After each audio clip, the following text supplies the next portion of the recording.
Assalamualaikum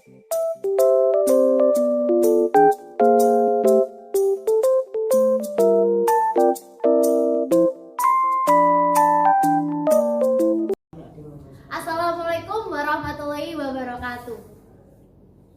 Berdirinya kami di sini dari kelompok 4 ingin mempresentasikan yaitu sejarah tentang kebijakan Jepang di Indonesia.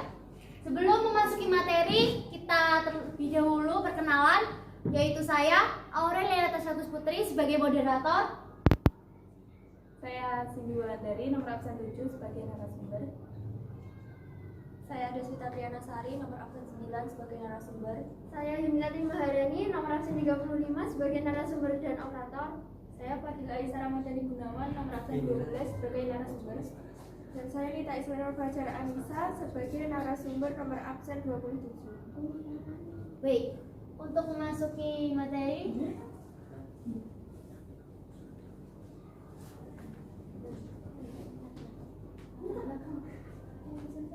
Latar belakang terjadinya kebijakan-kebijakan Jepang. 1. Indonesia kaya hasil tambang sehingga menunjang untuk keperluan barang. 2. Indonesia terdapat bahan mentah untuk memenuhi kebutuhan industri dalam negeri Jepang. 3. Indonesia memiliki tenaga manusia atau SDM atau disebut juga manpower yang banyak sehingga dapat mendukung usaha Jepang. Ambisi Jepang untuk mewujudkan HKICU, yaitu pembentukan imperium yang meliputi bagian besar dunia yang dipimpin Jepang. 4. Kepentingan migrasi, maksudnya wilayah Jepang yang sempit sedangkan jumlah penduduk banyak, maka dibutuhkan tempat bagi pemerataan penduduk. Maka dari itu, terjadilah negara Jepang melakukan penjajahan di Indonesia dengan beberapa kebijakan, antara lain: kebijakan Jepang di Indonesia. Yang pertama, terdapat ada aspek sosial, kedua aspek budaya, ketiga aspek pendidikan, keempat aspek ekonomi, kelima aspek politik militer, dan terakhir ada aspek pemerintahan. Yang pertama, kita memasuki aspek sosial, yaitu aspek sosial. Pemerintahan Jepang saat itu mencetuskan kebijakan tenaga kerja Romusa. Mungkin kamu sudah sering dengar kalau Romusa adalah sistem kerja yang paling kejam selama bangsa Indonesia ini dijajah. Tetapi pada awalnya pembentukan Romusa ini mendapat sambutan baik loh dari rakyat Indonesia. Justru banyak yang bersedia untuk jadi sukarelawan. Namun semua itu berubah ketika kebutuhan Jepang untuk berperang meningkat. Pengarahan Romusa menjadi sebuah keharusan, bahkan paksaan. Hal tersebut membuat rakyat kita menjadi sengsara. Kamu bayangin aja, rakyat kita dipaksa membangun semua sarana perang yang ada di Indonesia. Selain itu di Indonesia, rakyat kita juga dikerja paksakan sampai ke luar negeri. Ada yang dikirim ke Vietnam, Burma, atau sekarang menjadi Myanmar, Muang Thai, atau Thailand, dan Malaysia. Semua dipaksa bekerja sepanjang hari, tanpa diimbangi upah dan fasilitas semua hidup yang layak. Akibatnya, banyak dari mereka yang tidak kembali lagi ke kampung halaman karena sudah meninggal dunia. Selain Romusa, Jepang juga membentuk Jugun Ianfu. Jugun Ianfu adalah tenaga kerja perempuan yang direkrut dari berbagai negara Asia seperti Indonesia, Cina, dan Korea. Perempuan-perempuan ini dijadikan perempuan penghibur bagi tentara Jepang. Sekitar 200.000 perempuan Asia dipaksa menjadi Jugun Ianfu. Berikut adalah gambar-gambar di terdapat aspek sosial.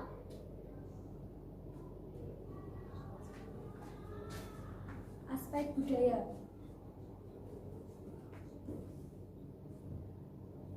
Aspek budaya adalah pemerintah Jepang pernah mencoba menerapkan kebudayaan memberi hormat ke arah matahari terbit kepada rakyat Indonesia loh. Dalam masyarakat Jepang, kaisar memiliki tempat tertinggi karena diyakini sebagai keturunan Dewa Matahari.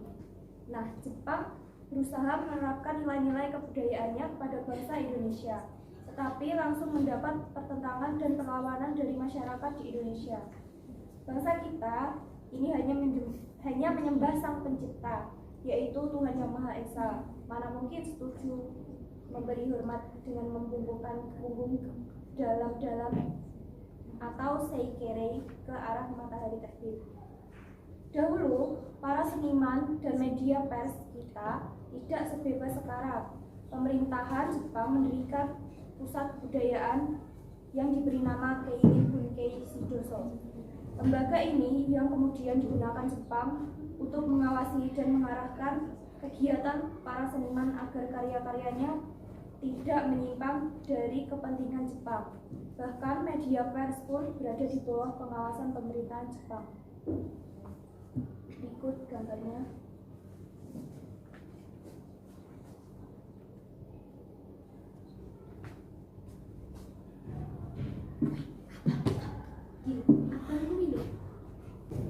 Yang ketiga ada aspek pendidikan. Kebijakan Jepang di aspek pendidikan antara lain: 1. Mendirikan sekolah-sekolah seperti SD 6 tahun, SMP 3 tahun, dan SMA 3 tahun. Sebelum kedatangan Jepang, di Indonesia hanya ada sekolah rakyat atau SR dengan masa pendidikan 3 tahun dan 6 tahun. Sekolah swasta pada masa penjajahan Belanda. Sekolah ini diambil alih oleh Jepang dengan pembagian sekolah rakyat selama 6 tahun, sekolah rakyat setingkat SMP selama 3 tahun, dan SLA atau SMA selama 3 tahun. Selain itu, terdapat pula sekolah pertukangan atau Kokyugakko, sekolah teknik menengah Kokyusermon Gakko, sekolah guru selama 2 tahun, Yoto Shihan Gakko, sekolah guru selama 4 tahun, Yuto Shihan Gakko, sekolah guru selama 2 tahun tingkat lanjut, Koto Shihan Gakko. 2. Menghilangkan perbedaan lapisan masyarakat dalam memperoleh pendidikan formal. Pada masa penjajahan Belanda, yang boleh mendapatkan pendidikan hanya keluarga bangsawan dan orang-orang Eropa di Indonesia saja. Ketika Jepang menguasai Indonesia, seluruh masyarakat Indonesia dapat mengenyam pendidikan formal seperti di negara Jepang.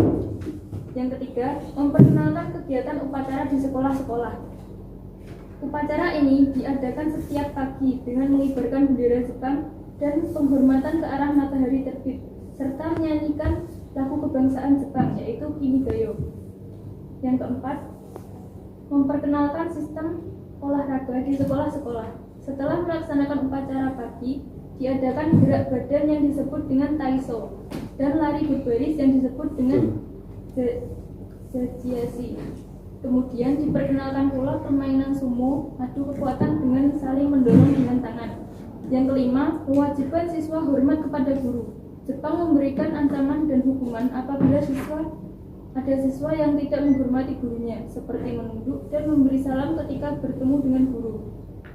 Yang keenam, sistem pengajaran dan kurikulum disesuaikan untuk kepentingan perang Jepang. Siswa wajib mengikuti latihan dasar kemiliteran dan harus menghafal lagu kebangsaan Jepang.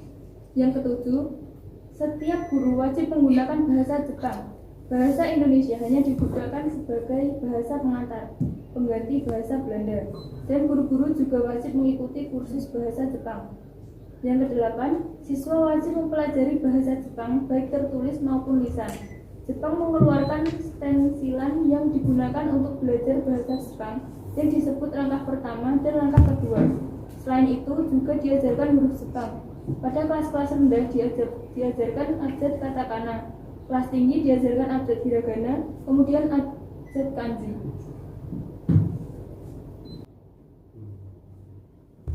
Berikut gambar kebijakan Jepang di Indonesia. Selanjutnya akan dibacakan oleh teman saya. 4. Aspek ekonomi.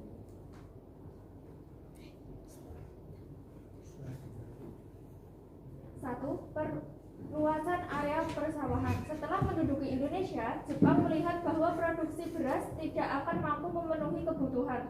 Oleh karena itu, perlu dilakukan perluasan area persawahan guna meningkatkan produksi beras. Meskipun demikian, produksi pangan antara tahun 1941 sampai 1944 terus menurun. 2. Pengawasan pertanian dan perkebunan. Pelaksanaan pertanian diawasi secara ketat dengan tujuan untuk mengendalikan harga barang, terutama beras. Hasil pertanian diatur sebagai berikut: 40% untuk petani, 30% harus dijual kepada pemerintah Jepang dengan harga yang sangat murah. dan 30% harus diserahkan ke lumbung desa. Ketentuan itu sangat merugikan petani dan yang berani melakukan pelanggaran akan dihukum berat. Badan yang menangani masalah pelanggaran disebut Kempetai atau Korps Polisi Militer, suatu badan yang sangat ditakuti rakyat. Berikut merupakan gambar dari aspek ekonomi. Lalu selanjutnya akan dibacakan oleh teman saya.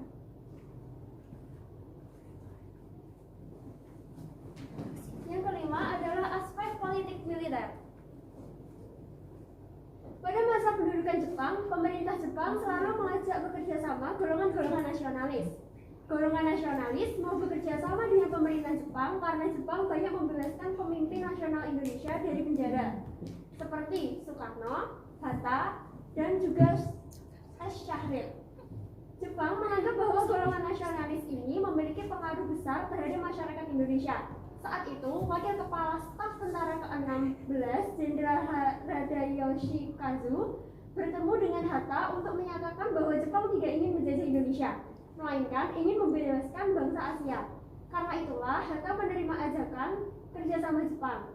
Akan tetapi, Syahrir dan Dr. Cipto Mangkukusumo tidak menerima tawaran kerjasama Jepang. Namun, kemudian Jepang mengeluarkan undang-undang yang terkait pada bidang politik yang justru banyak merugikan bangsa Indonesia saat itu. Kebijakan Jepang pada masa militer di Indonesia ditunjukkan dengan pembentukan organisasi semi-militer dan organisasi militer, yaitu beberapa organisasi bentukan tentara Jepang di bidang militer antara lain Seinedan, organisasi pemuda semi-militer, Keigodan, organisasi pembantu polisi, Ujinkai, organisasi wanita semi-militer, Jiwokutai, organisasi keprajuritan berani mati, Heiho, organisasi sayap militer keprajuritan cadangan. Berikut adalah gambar kebijakan Jepang pada masa militer.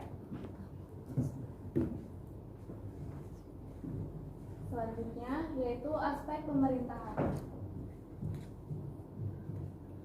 Bidang pemerintahan dalam bidang ini, Jepang berusaha mengendalikan kondisi pemerintahannya di Indonesia agar tetap stabil dengan cara berikut ini. Yang pertama, pembagian pemerintahan.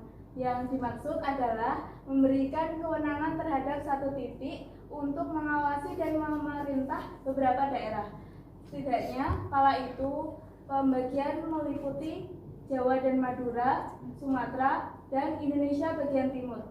Kendati seperti itu, kebijakan pembagian di atas pada akhirnya dianggap terlalu luas untuk diperintah. Oleh karena itu, pembagian wilayah yang lebih kecil pun dilakukan demi efektivitas pengawasan. Pembagian tersebut dapat dicontohkan dengan adanya 3 provinsi di Pulau Jawa, yaitu Jawa Barat, Jawa Tengah, dan Jawa Timur.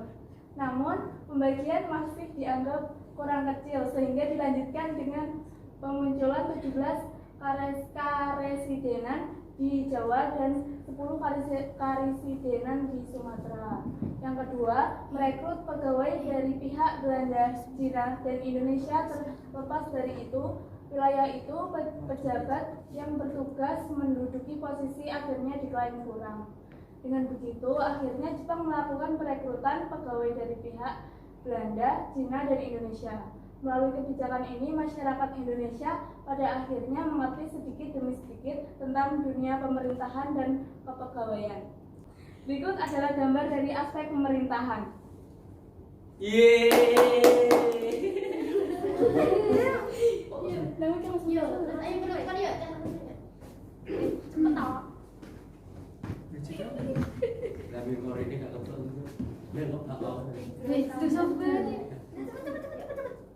Berikut adalah penjelasan dari kelompok kami, yaitu menjelaskan tentang kebijakan-kebijakan Jepang yang memasuki Indonesia.